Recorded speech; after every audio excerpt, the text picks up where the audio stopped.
house, and if any Indian tries to stop me, I'll blast him.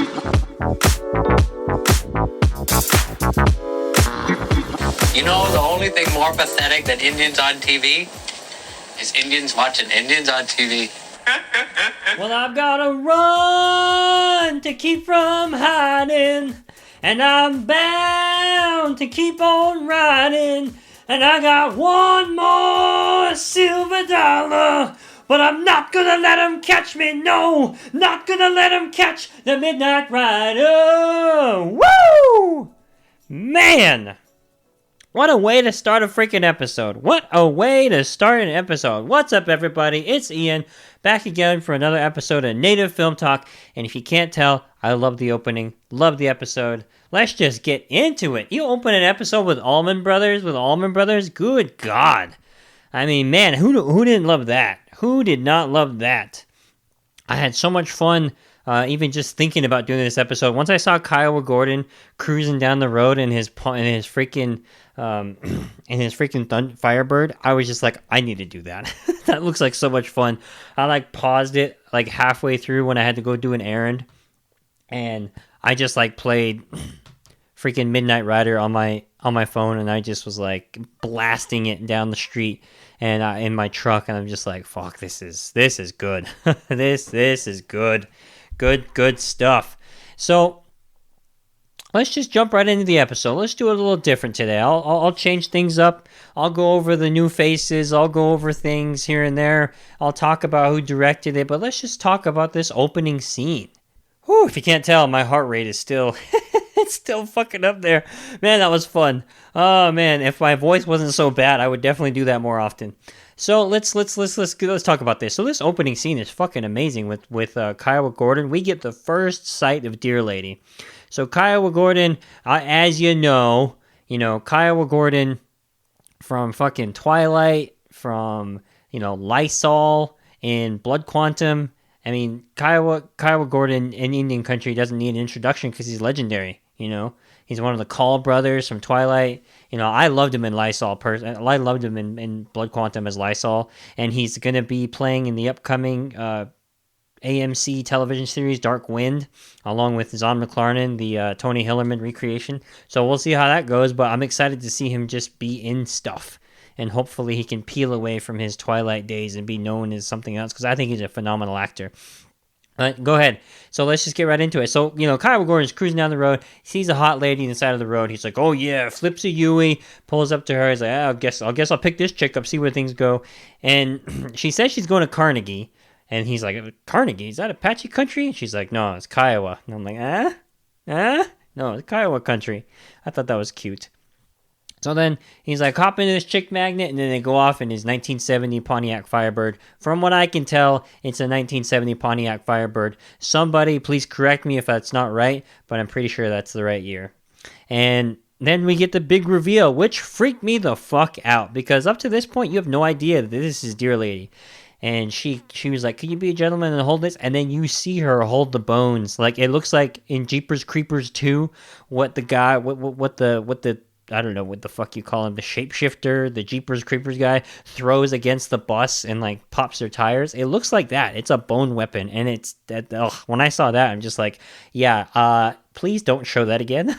That's fucking terrifying. And so she hops into the ride, and then we get the big reveal. We see her feet.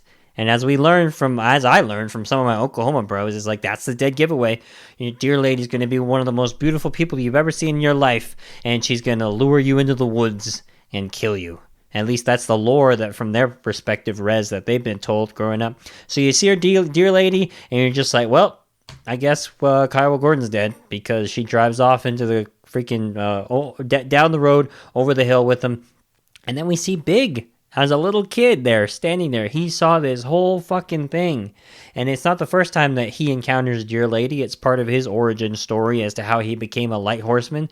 But man, opening an episode like that, that's one of the best openings I've seen. Personally, as a native kid, at heart, as a native person, that's one of the best openings I've ever seen to a TV show, where it's just a bunch of awesomeness. You got the Allman Brothers firing in, you got cruising down the road with the windows down, you get Dear Lady, and then you get Big And so it opens up.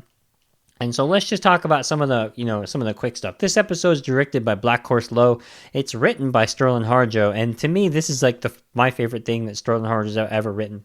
But I shouldn't say that, because as we learned from our interview with Bobby Wilson, just because you're credited with it doesn't mean you didn't have a hand in it. So like everybody wrote this, and it's clear everybody wrote this. Like there's Navajo stuff in here, there's like stuff from like Muskogee in here, and it's just this perfect blend of native shit. And this episode is titled "Come and Get Your Love," and it's based on the Redbone song "Come and Get Your Love." Redbone is like, it's a part of like, it's a rite of passage if you're Native. This band's always talked about. So growing up, I was born in 88. So this song, every time Come and Get Your Love came up, or anytime Redbone was like, or like, I don't know, who was it? I can't remember what website or what infomercial would come on, when they'd be like classic songs from the 70s, and it was like 70s greatest hits, songs from the 70s decade, and like that flash of all these songs from the 70s would always show, and then Come and Get Your Love would like flash on the screen for a few seconds, and then they would go to the next song, like a Zeppelin song or something. But every time Come and Get Your Love would show up at any point in my life, Zon McLaren and Big's interaction with Cheese, that exact interaction would happen. Like, hey, do you know they're Native?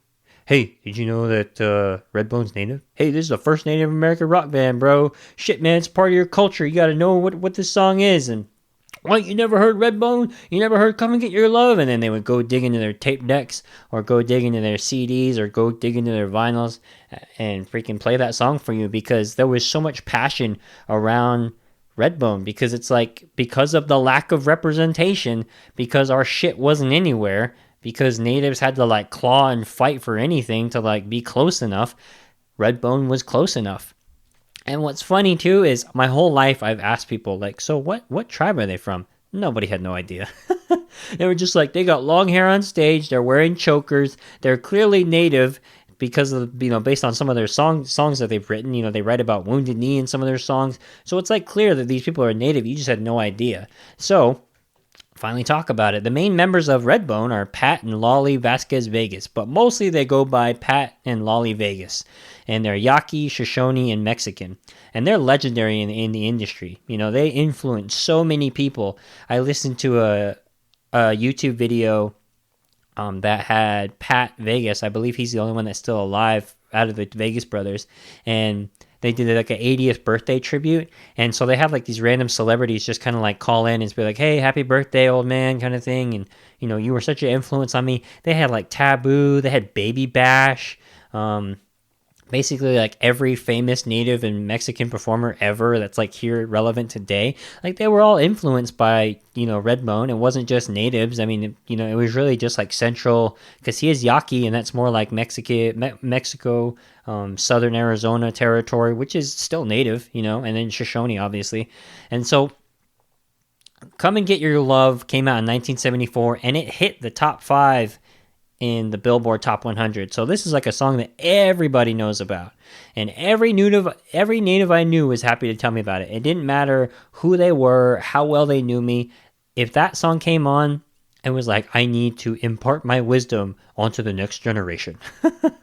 I need to tell this youth about freaking Redbone and Come and Get Your Love. Indian country has a shitload of pride for this song and for this band. And that pride has been rejuvenated recently, because, like I said, it's from 74. That's fucking, gosh, how many years ago is that? 47 years now? And so, because of Guardians of the Galaxy, the first one, when Star-Lord opens up the movie, he's like dancing to Come and Get Your Love. And now that song freaking has rejuvenated its popularity, just like, Fleetwood Mac with the 420, I can't remember, what is his name? His Dogface 420, I can't remember his full name. But like these older songs from the 70s are being rejuvenated because of TikTok, and and the love and the, I guess the insertion of them into like current pop culture. And fucking Come and Get Your Love is in there because of Guardians of the Galaxy, and people love that song again. People listen to that song again, and so that same like, hey, did you know they're native is like coming up again, and it's freaking awesome. because Cheese this day is spending it with Big in a ride along. Basically a way to get out of school, but also to, learn about careers and, see if this is what he wants to do. And we learn that Cheese, he's interested in this. This isn't like I wanted to get out of school. Like, he wants to be a detective. And what I really liked about this whole episode, before we dive into it, this is a very much like uncle and nephew interaction, where they always want to turn their nephews onto some stuff that's cool and from their generation and that they didn't know about. And even though they're not related, and Cheese has these interactions with people in the community where it's like, I'm not your grandma, but I'm your grandma. I'm not your uncle, but I'm your uncle. And that's just, I mean, a lot people can identify with that, but that's a very like native thing that is universal across Indian country. It's like we just do that. We adopt family members. We unofficially adopt family members. So before we really get back into the plot, let's talk about a few people. I talked about at least the newer faces in this episode. So I talked about Kiowa Gordon representing the Hualapai Nation, freaking Lysol from Blood Quantum.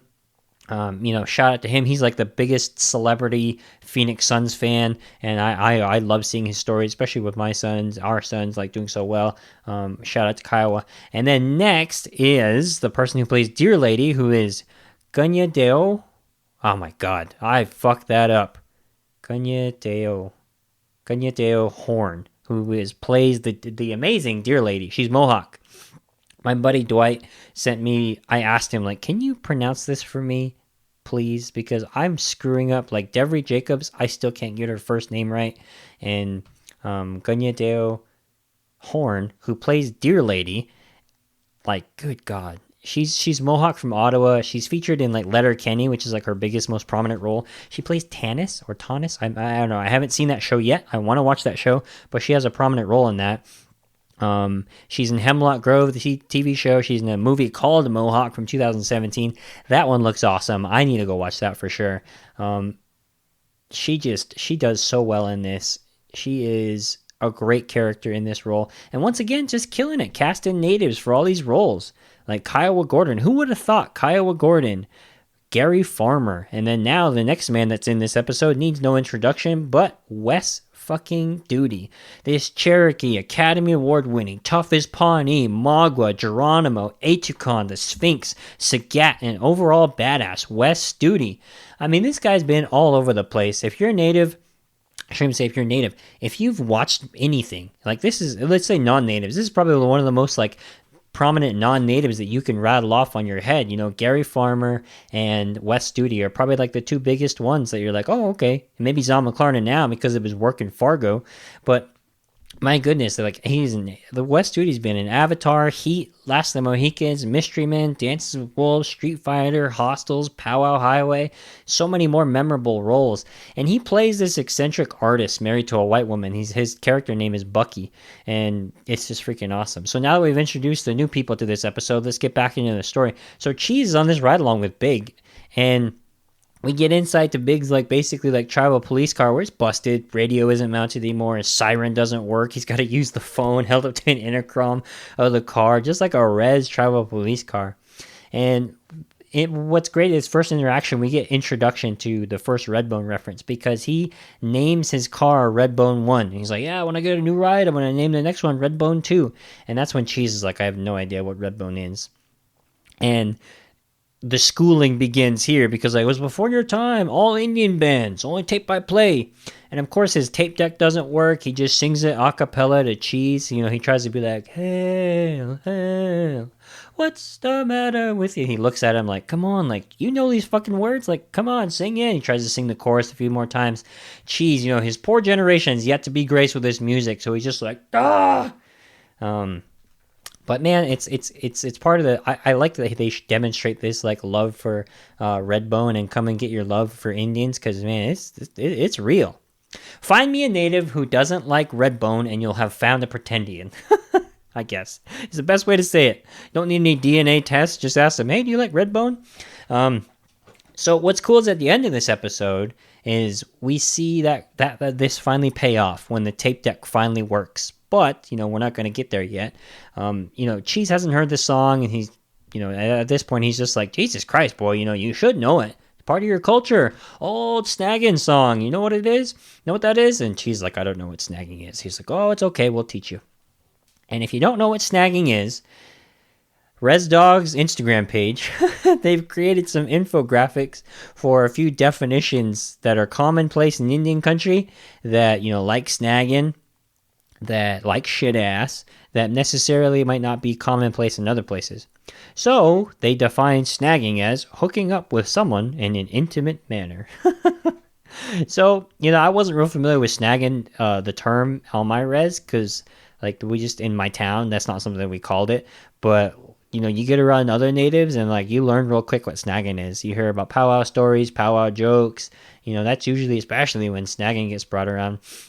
But it's really cool that they're just inserting these, Skoden, Studis, snagging, they're just introducing these common terms that Indian country use and inserting it without an explanation. Yeah, they'll push out an Instagram infographic later to be like, hey, if you don't want to know what snagging is, here it is. But they don't explain it in the show. They're just like, hey, you either get it or you don't.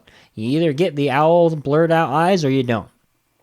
And so after this, the two are in their ride along. They pull up to the Orpheum Theater. And they pull up to Bucky. It's where we first see Wes Studi's character. And this is an Easter egg here. When they pull up to the Orpheum Theater and you see the marquee, the movies that are being shown at the Orpheum right now, you see movies on the left and you see on the right, you see two names. But on the left, you see Barking Water, Drunktown's Finest, and Your Name Isn't English. And what was cool is, Barking Water, that's a Sterling Harjo movie. Drunktown's Finest, that's a Sidney Freeland movie. Your Name Isn't English, that's a short film written and directed by Tazba Chavez. And Sidney Freeland, she's a director on the show. Tazba Chavez, she wrote and directed episode 7. She directed episode 7, she wrote a different episode. And Sterling, he's a producer, writer, and director. And so that was just a great nod to their work, that they're all on a marquee, and in no other place outside of this fictional Okern, Oklahoma, where you would have these three movies showing at the same time. And I thought that was awesome, where it's that would be such a weird thing to see anywhere else, but in this world, this utopia that it seems at sometimes of for representation, it's that's what you would do.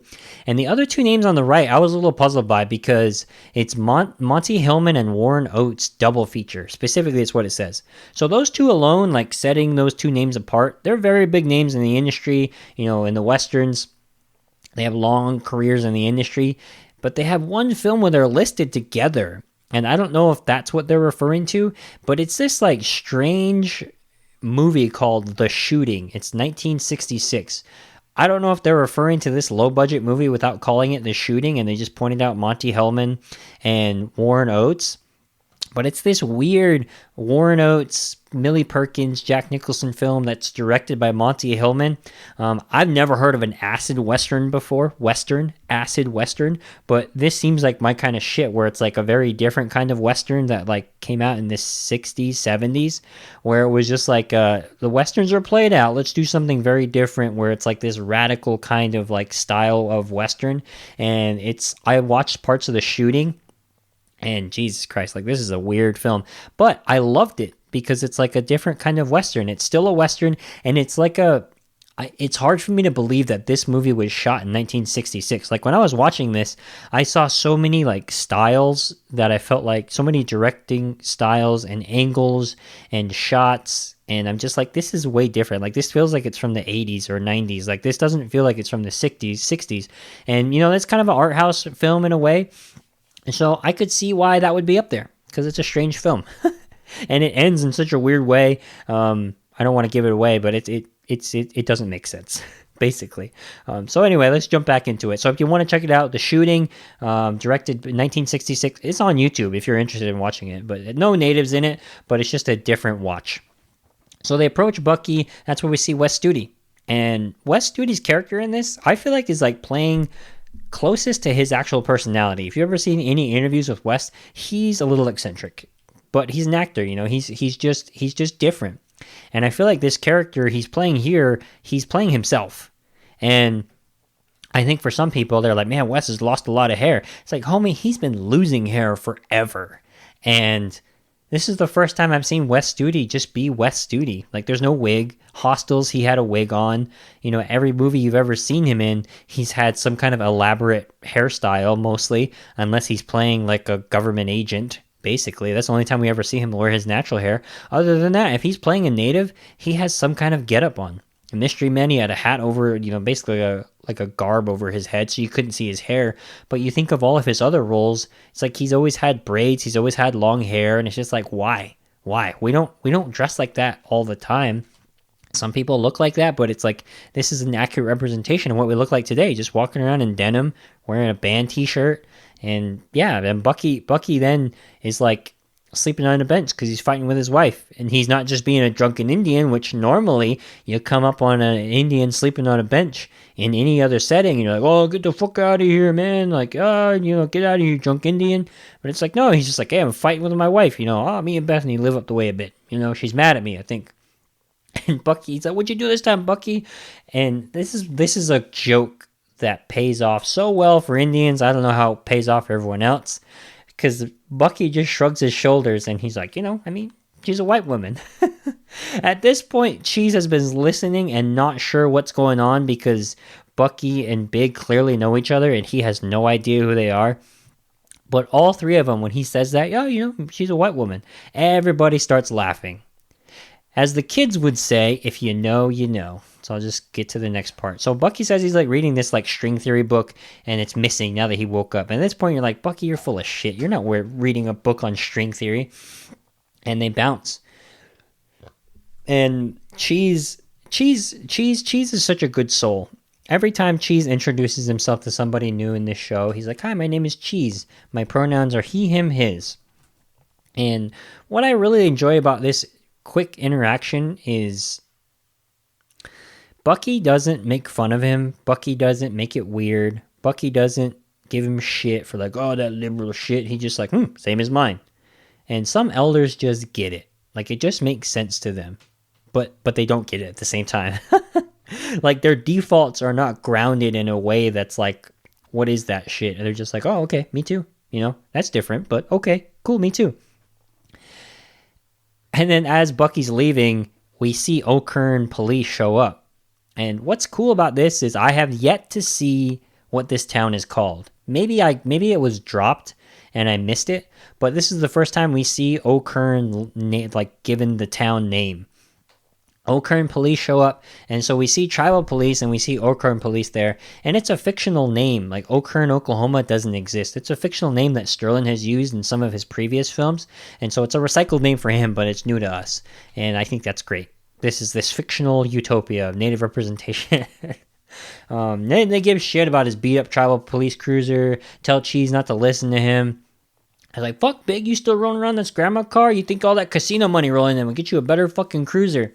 And he threw a few more jabs at him, and Big's mad because he clearly gets that shit all the time. Ignorant comments, degrading him, and it's clear, talking down to the tribe. It's clear they don't respect the tribal police. And this shit is real discrimination. I didn't recite that line because I'm like, oh, I thought it was funny. If Big ever said anything to O'Kern police, like to the police chief, to him directly, they would get something like, and I'm sure you've heard this, man, this generation's so sensitive, can't fucking take a joke anymore. Because they've been saying that for years to Indians. Chief Big Tears over here can't take a fucking joke. Better make sure we use a peace pipe next time we talk to him, otherwise we'll visit HR again. You know, regular shit like that. Why was it so easy for you to come up with those jokes, Ian? It's like you heard those before. Yeah, those weren't jokes. That's real shit you hear in your life, you know, from people. It's, oh, cool. I hate how sensitive this generation's getting, you know. Low man on the totem pole. What's wrong with that? I've been saying that my whole life. Let's go have a powwow. I'm not offended by that. Whatever.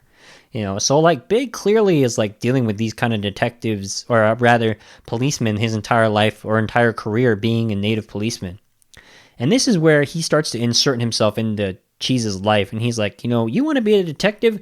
Those fucking white guys over there, those assholes, that's who become detectives. You got to be a light horseman. And they subtly describe it as like, if you're going to be a detective, you're not going to work for the tribe. And that's kind of that dichotomy that Cheese has to start to wrestle with, and he quarrels with throughout the episode. And this is my favorite episode, and this is why it's my favorite episode, because you're talking about introducing forces that keep you on the res and pull you off the res. Like, what is going to keep you on the res? Your people, your career. What's going to take you off the res? Your people, your career, the same reasons. And I really enjoyed that they included this interaction in this kind of like small, seemingly small stuff. But for a native person, this means a lot to me. And they continue their ride along. They go back to where episode 1, Big found all those fish heads. And this is where we go back. We start to dive into Big's character too. Because while this is an episode about Cheese, it's mostly about Big. Because we see him being this like conspiracy theorist. The first episode, he's watching these like JFK assassination videos on his phone. He's talking about Dear Lady. You know, just talking about spirits and things not feeling right. And you're like, okay, this crazy old man, this crazy uncle over here. But he's really not, because then you get into the spirituality stuff. He talks about Bigfoot. And he's like, I don't want to sound like a crazy person, but this could be Bigfoot activity, pointing to all the catfish heads being gone and reappearing one day and then disappearing the next day. Cheese tells him that, well, you failed. You sound like a crazy person. I mean, there's no proof that Bigfoot exists. It's merely folklore. And Big, my favorite line from him, it's just like, shit, you sound like a white person now. Just because you can't see something, don't make it less real. Bigfoot is a spirit. Shit, he don't want to be seen. He just disappears because he's sacred like that in that way. And which is true. And Big gets asked a few more questions by Cheese to prompt him to talk about what he's seen during his time. Like, why are you like this, Big? And Big eventually says, like, I've seen a lot of things you can't explain. And this is where we see, like, Big isn't some crazy old dude. He isn't some conspiracy theorist. He's seen some shit. We flash back to his youth when he first sees Dear Lady. You know, he is at home. I'm sorry, the second time he sees Dear Lady, because he's already seen Dear Lady pick up Kiowa Gordon. And we flash back to his childhood where he's drawing freaking this like Dear Lady crayon picture, and it looks terrifying. She has like antlers on her head. She's like has like blood everywhere. It's not a good look. But her grandma's just like, hey, Big, run to the store, get me some cigarettes. On his way there, 2 things happen during this flashback. His stomach hurts, and he needs to hit the stall as soon as he can. But also, no, that's the only thing that happens. His stomach's hurting, and he needs to get the cigarette. So when he gets there to the store, what's great is we get the payoff that Kiowa Gordon actually is missing, because his name is Bunny Tiger. There's a missing poster of Kiowa Gordon, and it's all Bunny Tiger is missing. And you're like, dun dun dun. This is like letting you know Dear Lady's also close too. And Big goes in, buys the cigarettes, and it's like 74 cents. It's bizarre to me that the shit ever costed that little.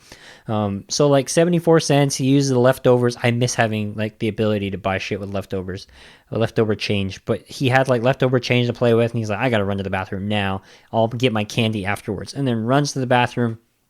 And Dear Lady's already in the store. And these 2 white dudes, like with orange beanies, pull up to the gas station, these orange face masks, and they try to hold up the counter. They knock out the clerk. While all this going on, like poor Big has no toilet paper. And he's like, hello, can you help me? Like, there's no toilet paper. And the robbers hear him, and they're like, go shut that kid up. And basically like potentially shoot him too, or knock him out, or hurt him. And Dear Lady isn't having any of it. She handles the 2 guys off camera and goes and helps out Big. And this is one of the most eerie things I've ever seen in my life. Big's yelling for toilet paper from the clerk. Dear Lady comes into the bathroom to give him the toilet paper. She walks right up to the stalls. You hear the clanking of the hooves, and hands the toilet paper under the door while you're looking straight at her hooves. Jesus Christ! My skin was like crawling. All the goosebumps in my head were just like, ugh. My head was like, you know, like weird, like euphoria wave you get over your head where you can like feel all of your hair follicles. Like that's what it felt like. It just like, yeah. My wife, I looked at her and she had like her mouth covered, and I was like in the sunken place. Like I was frozen. What's gross is like the hooves clanking on the cement floor coming in and out of the bathroom. That's the kind of detail in scary stories that like Indian country shares. You know, shapeshifter kind of shit. Like shapeshifters, just like, yeah, you know? this might not be that scary for the average viewer. But for a native kid who grew up on Yana stories, Skinwalker stories, supernatural stories, shapeshifter kind of stuff, one, they always happen at night, and the spirits only come out during the night, so you had this like protection of like, oh, at the daylight, I'm good, I'm safe. So like this stuff never happened unless it was really, really serious, and this is really, really serious. You know, spirits are coming out at night. They're not hiding themselves. It's in broad daylight where there is no ambiguity, and Biggs comes out of the bathroom and sees the carnage. These two guys are dead. Pools of blood under him. Clark wakes up. They didn't see what happened. Flashback to modern day, and back to their ride along. And they come and see Ray Ray, you know, Miggsy Pinsino, one of the 1491s. You know, he's a staff writer in the show. He's also credited as writing this season finale. But Miggsy, you know, he's in this, and he tells Ray tells the big about some copper figures that showed up around the apartment complex. Copper figures are just popping up around town. And because of all this supernatural stuff that Big's talking about, he's just like, hey, it's keeping the bad spirits away, but it's also freaking people out because they're like, what the hell's going on? These copper figures are just showing up everywhere. And then they continue their ride along, show up in the Indian Mafia, pull them over, have an interaction. It's not that important a story. I'll just go right to the salvage yard, where Kenny Boy, Kirk Fox's character, they confront him about the copper. They're like, hey, these copper sculptures are showing up all around town. This is a scrapyard. Do you know anything about missing copper? And Big and Cheese are there listening to Kenny Boy explain string theory. What's cool is the payoff of Wes Studi's character. Hey, if you see somebody walk around with a book around string theory, that's mine. And Kenny Boy has a book on string theory. And you glean some insight into why Kenny Boy is the way he is. Because he basically is like reciting a textbook definition of string theory. You can clearly tell he's reciting it straight from a book. Funny thing about time, no one knows why we experience it in one direction, when actual string theory basically dictates that it should be symmetrical. He does that with everything, you know, not just native stuff. And like, that's who this guy is. Passes off, like takes knowledge from somebody else, passes it off of his own to like impress people or impress himself. I really don't know. But so they confront him about these copper figures. And what's funny is that interaction gets really weird because Kenny Boy knows that Big is on to him. And Big knows that Kenny Boy is up to something. And he says, I don't mean to take up too much of your time. And Kenny Boy, like, postures. And he's like, speak freely with your words. And let there be no lies between us. And Big is like, oh, there won't be any lies. Freaking Kenny Boy, speak freely and let there be no lies between us. It's a recycled line from Thunderheart. And so many other movies where a peace pipe is smoked. Because if you remember from Thunderheart, Graham Greene's character, when they're in the old man's trailer with John Trudell, and they're about to smoke the peace pipe, so we will smoke the peace pipe, and there will be no lies between us. And Kenny Boy recites that in real life to a tribal cop. It's like, bro, we've seen Thunderheart so many times. What are you doing, like, reciting that shit to us? But Big gets closer and closer to getting them to admit like they got copper stolen from their yard. Kenny suggests a local artist trying to get his work out there. And just as Big is about to like inquire more stuff about like he hears about marijuana being stolen from them, copper being stolen by the meth heads, and there's a mention of a cockfighting ring on his property, Kenny Boy like just pulls the I'm just going to be super weird and random and get these people off my trail. And he starts singing Kumite, just Kumite, Kumite, Kumite. And he's like, man, fuck it, I just saw Bloodsport for like the 100th time. I love that. So that was really random. Some people are like, what the hell's going on? But I feel like this is one of those lines in the movie where I'm like, they see me. They know my childhood. Because of my uncles, because I have so many Bigs in my life, I have so many Uncle Brownies in my life, I fucking breathe Bloodsport. That's my favorite JCVD movie of all time. Like Bloodsport, Kickboxer, Time Cop, like those are just classics. Double Impact, Jesus, you know? Like so many great JCVD movies, and Bloodsport is at the top. And that song, Kumite, Kumite, Kumite. Like I legit have that downloaded. I have it ripped off YouTube, and I have that on a 1 hour loop. that and the kickboxer training montage song.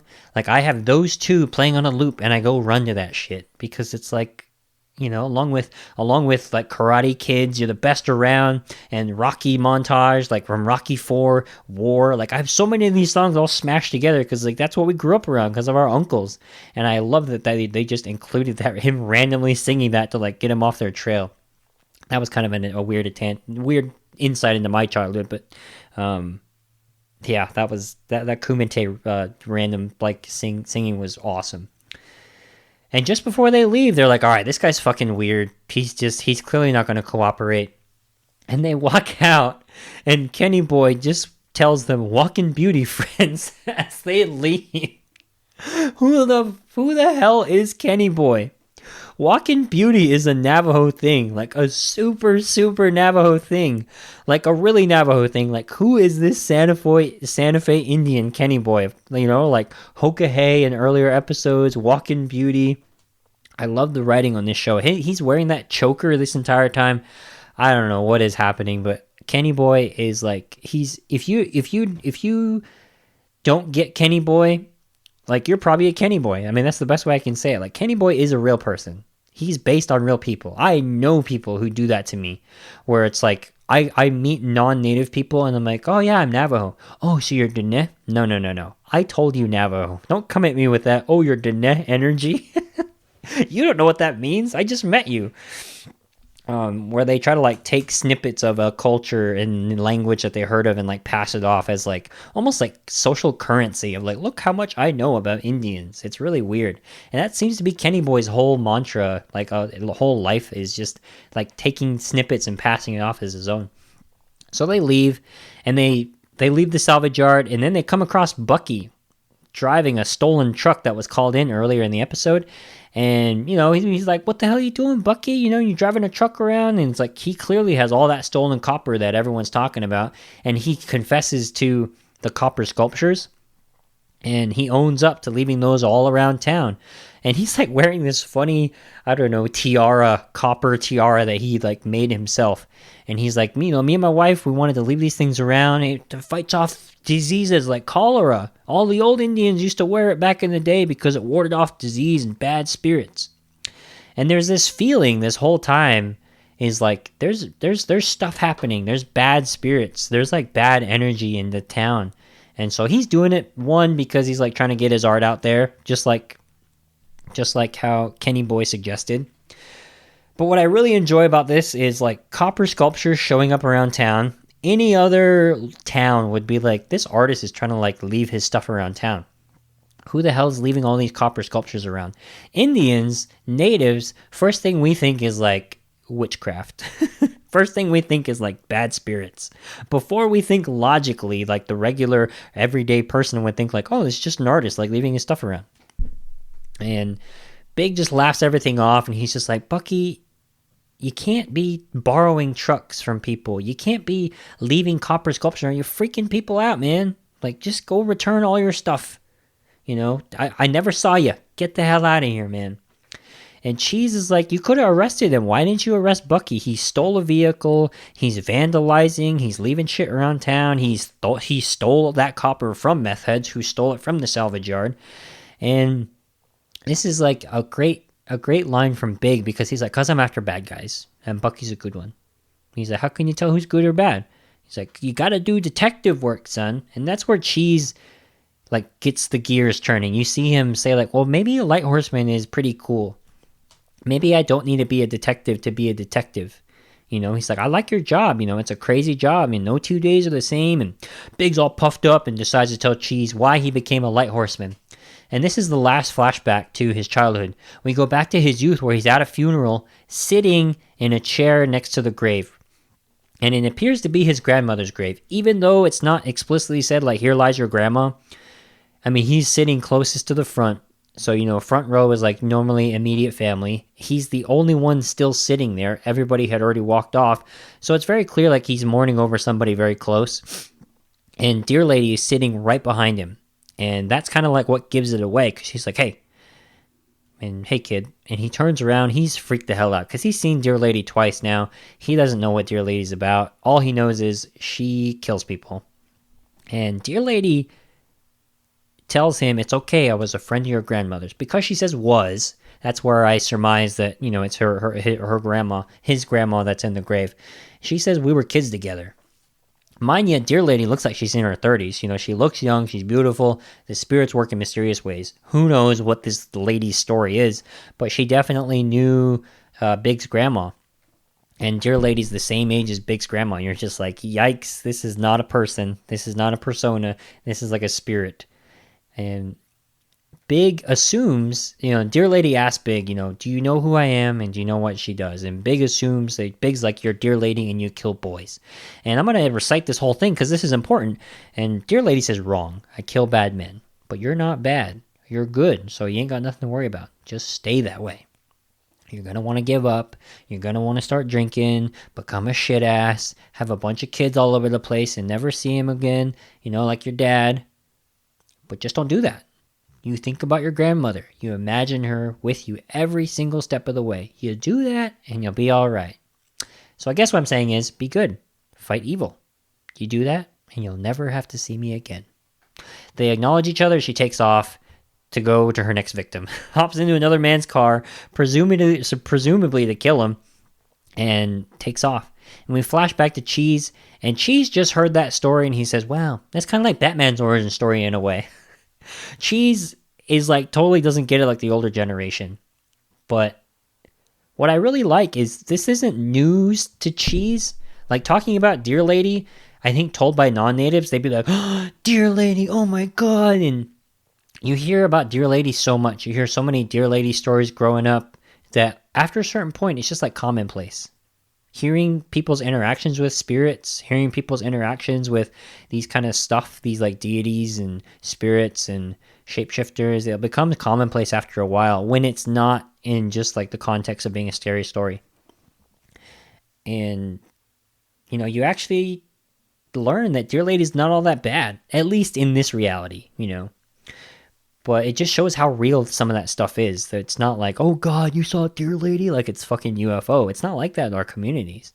And then Cheese pulls, he just hits the top of the tape deck on an impulse and he fixes the radio. And Come and Get Your Love plays. They sing along to it. And just when you think the episode's going to end, they're going to be singing Redbone, riding off into the sunset. You see Dear Lady in modern times looking exactly the same. Her freaking hooves are still there, looking the same exact as she did when Big was a kid. She's still around, killing bad men. And that's where the episode ends. And my assumption, maybe not assumption, but my fan theory or fan, plot I would like to see is that's how they kill off Pumpkin Lusty, because Sten Jotty is not going to be in season 2. Maybe they show Sten Jotty's like missing poster at the front of the gas station or missing in like a social media bulletin or something, because he's an adulterer. He has a bunch of kids that he doesn't take care of. And so that's just the kind of person that Dear Lady would take out. So I think that'd be pretty cool. Pretty cool way to like, close that loop. So let's talk about the positives. The costume design is perfect. Ian, why do you say that? First time we see a boy with 2 braids. When is it? It's from the 70s and 80s. It's not today. Back in the 70s and 80s, it was more prevalent that kids had long hair, kids had 2 braids, especially because he was raised by his grandma. His grandma's a little more, at that point, going to be connected to the culture, understand the significance of growing out your hair for a boy. And it's more commonplace today than it was when I was a kid for boys to have longer hair because people are trying to reconnect. People are trying to be more traditional, which is amazing. But for a period there, like it was very rare because of boarding schools, because of residential schools, that Native boys would have long hair. And because we go to the military, because we get jobs where they tell us we can't have long hair, it's like that happens. People cut their hair and they stop growing it out. And I really enjoyed that. I really, really enjoyed that. Like finally they show a kid with long hair, but it's like in a context that like makes sense for natives. We're like, oh, okay. So a non-native show would have casted like nothing but kids that look like that kid. Like long hair, 2 braids. They'd be burnout. If they didn't have long hair and braids, they'd be burnouts, they'd be meth heads, they'd be drug addicts, they'd be alcoholics. Speaking of meth heads, they exist in this world for sure. Everybody talks about him, but I have yet to see one methed out person walking the streets. This is a positive. Or encountering a meth head. It's like I've yet to see anyone be like fucked up on the streets, like, or except for Uncle Brownie when he's like super high, but that's different. There's like substance abuse in this town for sure. There's substance abuse, yeah, and in higher rates in Indian country than other places in the world. For sure that exists. But it's not like, oh my God, all day, every day. This is the plight of being Indian, is living around methed out people. Oh, I wish meth would just leave. You think that sometimes, but it's not like every day. You don't go around talking to people in your town like, man, this town would be so much better if it wasn't for meth, wasn't it? It is, that's just like non-native writing. It's lazy. In my hometown, Tuba City, I was given some stat, like a ballpark figure, like 90% of all crimes in my hometown is meth related. But we don't go walking around with it like everybody, like we complain about it every time. Like somebody breaks into something, we complain about it. We hear about cops coming around, we hear about a murder, we'll talk about it then, but we just don't bring it up. You joke about meth heads, you joke about it, and it's like that's what they do in this show. It's like finally you're getting it right. You're getting a real interaction of what it's like in Indian country right. It's like that's a part of our environment, but that's not all of it. And it's amazing that in 2021, they're finally getting it right. And the they is natives because they finally gave us the reins. And one more costume thing. They finally get wearing a beaded bolo tie right. A non-native show, he would have been wearing a beaded bolo tie like Thomas Builds the Fire, walking around all the time in a suit and beaded hat. Walking decked out like Kickin' Wing from Joe Dirt. Nope. Big when he's a kid, he wears that beaded bolo tie at his grandma's funeral. We wear beaded stuff, yes. We have traditional regalia, yes. We have sterling silver jewelry as Navajos, yes. It's like, but we don't wear that all the time. Some of us might always wear a beaded something, might always wear like a sterling silver stump thing, but not everybody. But for the most part, like we save that stuff for special events like ceremonies, funerals, celebrations, weddings, stuff like that. It's not all the time. And the way the subtlety in that, some people might not notice that. Maybe most people. But to me, I appreciated that. As someone who does this show, this podcast, and talks about native representation, I've seen it just awful. It's like, hey, put that guy in a beaded vest. We need people to know that he's a native. Not this show. Huge positive is, I talked about it before, but Wes Studi is like, just has his regular hair. He's just an old uncle in this show. And there's no wig. He doesn't need 2 braids. How many people thought like, oh wow, Wes lost a lot of hair. He's, like I said, he's been losing hair. He's looked like that. They always put wigs on him in every movie he's in. But this show was like, Wes, you're native. You don't need to do anything other than be on screen with regular clothes. And one of my favorite things still about this show, this entire show, nobody ever says what tribe you're from. And unless you meet somebody for the first time, you never do that. Non-native writing always makes it known what tribe you're from, or try to like bring up, random words. Here they do that. Chapon, Mutto, they'll say random, Muskogee words, but they don't say it's Muskogee. They don't outright say it. You just know it. If you know, you know. Just like the kids say. Let's go to the negatives. The negatives is a positive at the same. The negatives is because this show does it so well. But my fear is, Dear Lady, Bigfoot, is that this stuff gets stolen by non-native filmmakers. They see how excellent it's done, and they try to recreate it. You see something done so well, you're like, I could do that. My worry is that they like go find a native, offer them some money, like pay them for some like nuggets of truth about like spirits and native lore, and they start to bastardize our culture. Pull a Tony Hillerman where they like make money off of native stories. It's like this show did it right, and it's very, very hard to do because of what I'll talk about my final thoughts. But up to this point, it's like native shaman have been stereotyped Indian burial grounds, has been a thing. Fascination with skinwalkers in horror movies, and it's never represented or close to being right. Skinwalker Ranch in Utah, but all of that crap from like Tony Hillerman novels, prime example of a white dude telling our stories and profiting off of it. Having a vague understanding of who we are and like telling our stories for us because he has a fascination with it and sees an opportunity to make money off of it. And he's like, oh, well, I got plenty of Navajo friends that, they told me it was okay to use this story. It's just like, yeah, go whatever. So it's final thoughts to take us home. Res Dogs did something that I didn't think you could do without making it cringy, is altering native stories, altering native lore, native culture, native like stuff like Deer Lady, Bigfoot. From what I understand, Deer Lady's different in different cultures. There's Hoof Lady, Deer Lady. The main parts of this, like Deer Lady, is like dead on. You're beautiful. She lures you in with her beauty, only to kill you, and she has hooves. Hoof Lady, Deer Lady, they're all different. They have different things in different cultures. It's not universal, like the application of Deer Lady, the significance of Deer Lady, but it's like Deer Lady. People see Deer Lady and they're like, oh, that's Deer Lady. Like they get it. And it's not so off that people are like mad. And I think what's great is why it works is this is in episode 2, not episode 5. Or this is in episode 5, not episode 2.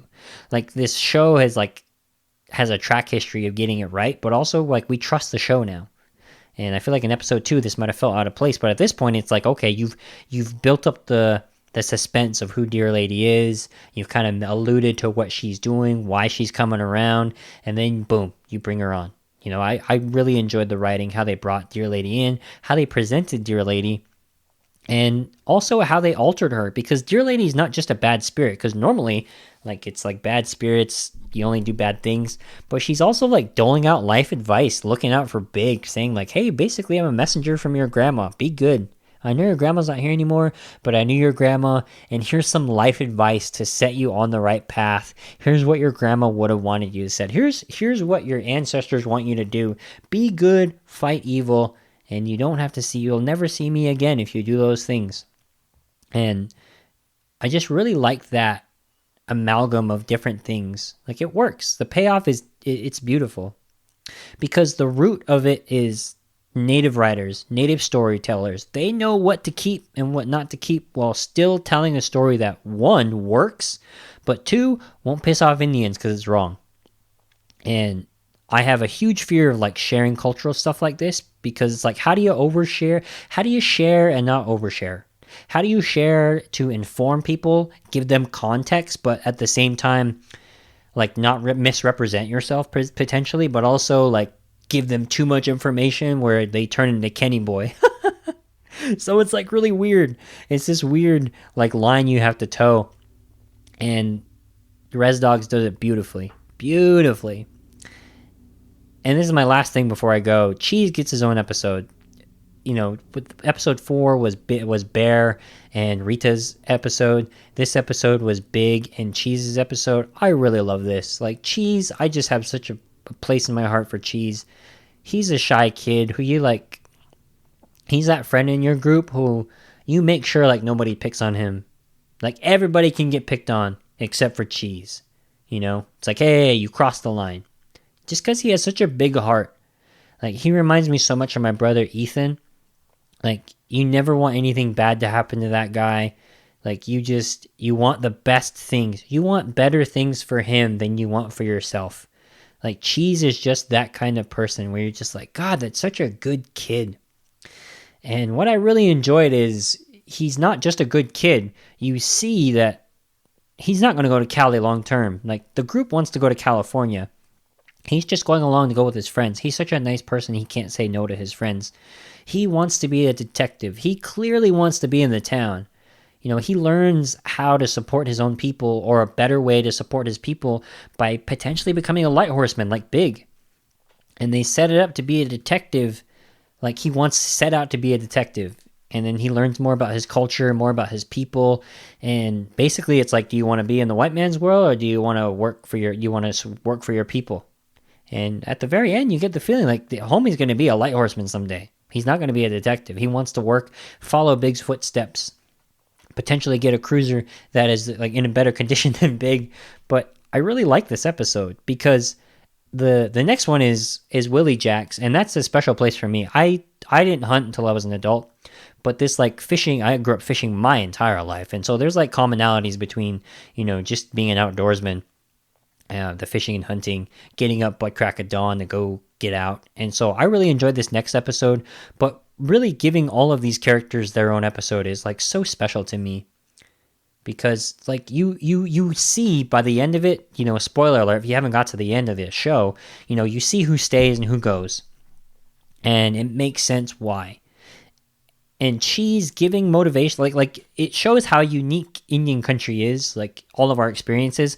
What keeps you there, what potentially pushes you away are different for everybody based on their family, their circumstances, their family's connection to the land, their family's connection to the culture, their family's history with residential schools, their family's history with experiences off the res where they're like, fuck that place, you know, you stay on the res, like off the res has nothing good for you.